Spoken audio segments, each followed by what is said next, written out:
This is one incredible day. Look at the beauty of God's hands.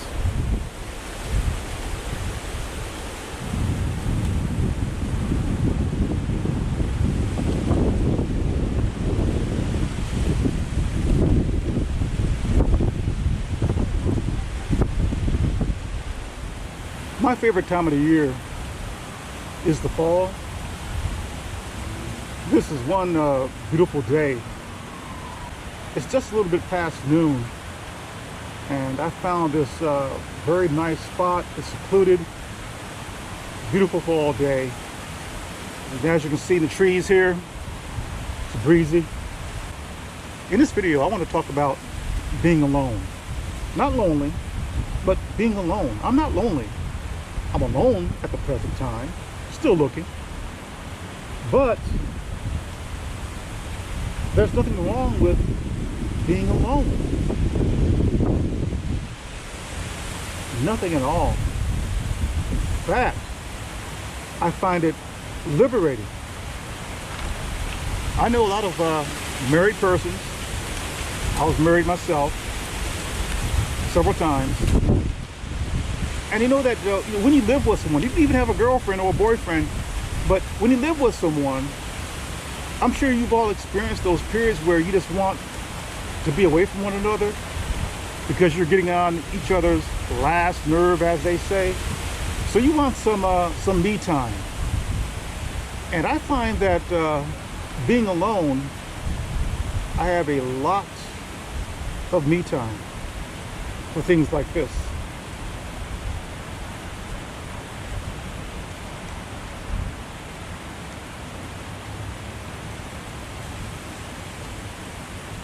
I'm not thinking about, did I take the garbage out?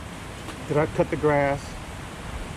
Did I forget to stop by the store to pick up something? Or any of the, and yes, let's be honest, guys. Sometimes, you know, when you go into your own home, there's drama. I don't like drama. I just don't, because it's just unnecessary.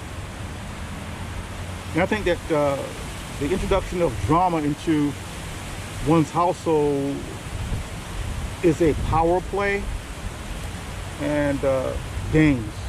And when you get to be my age, you just don't want any of that. I just don't.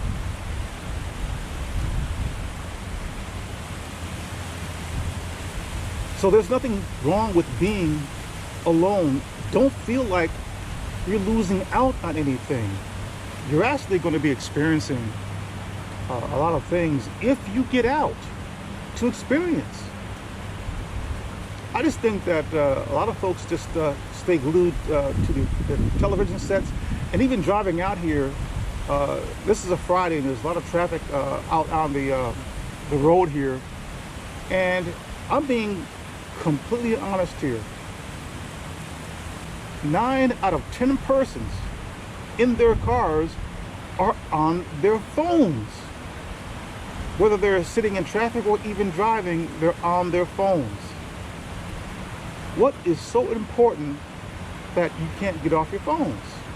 You know, back in the day, we didn't have mobile phones. You either had a phone at your house, and you just only had one.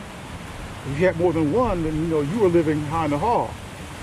Or you had to go to a payphone and you drop in a dime or a quarter, and you made a phone call from there.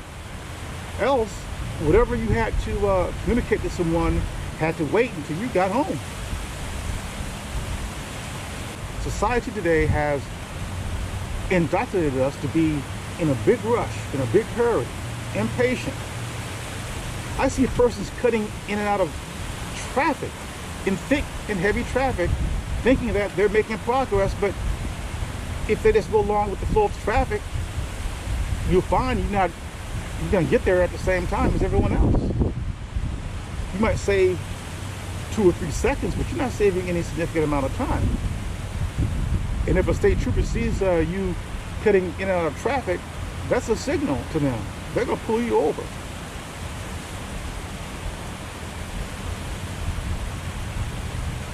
Things just move so fast. when things move so fast, you don't have time to pause, to stop and think, because your mind is still racing.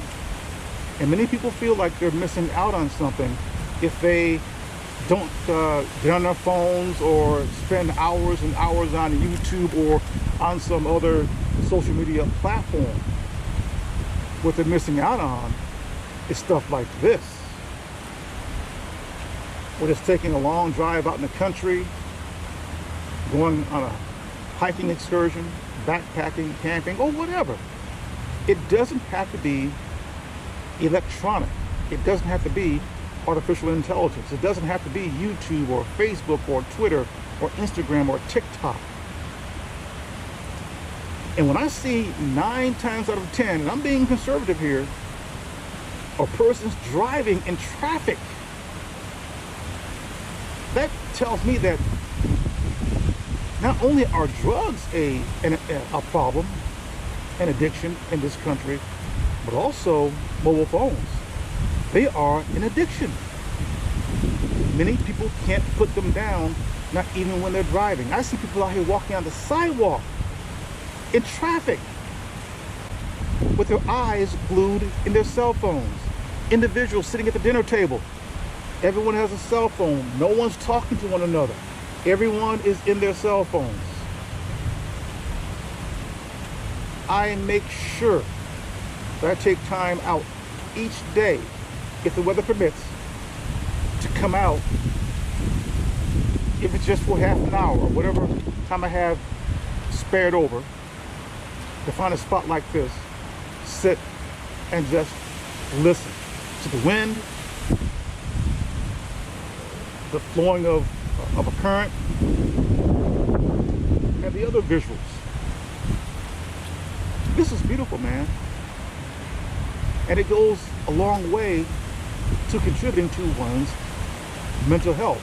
We have a mental health crisis here in the United States, and I wonder why. It's the introduction of social media platforms.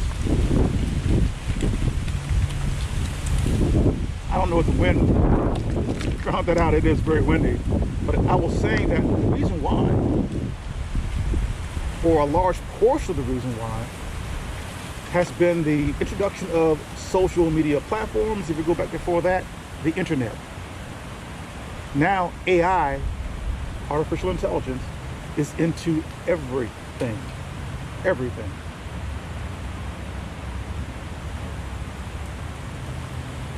Back in the day, we called it software. Now, it's artificial intelligence.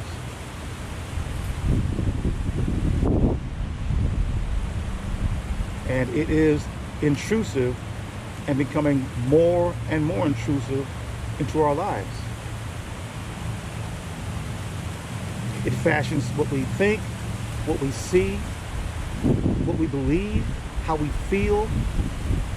As I said, it's into everything. And I think that by being aware of that fact is the first step to combat it having mastery over you. When I'm driving, I make it a point never to pick up my phone. It's there, and if it rings, it just rings.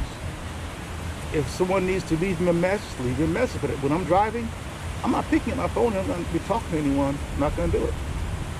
Out of respect for myself and my life, and also the safety of those who are here driving. Now, those who are out here driving and they're driving with their eyes on their cell phones rather than focusing on the road, well, see, that's on them.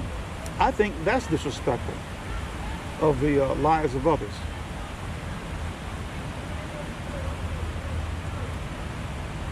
So, just talking here, folks. Nothing in particular to talk about other than there's nothing wrong with being alone.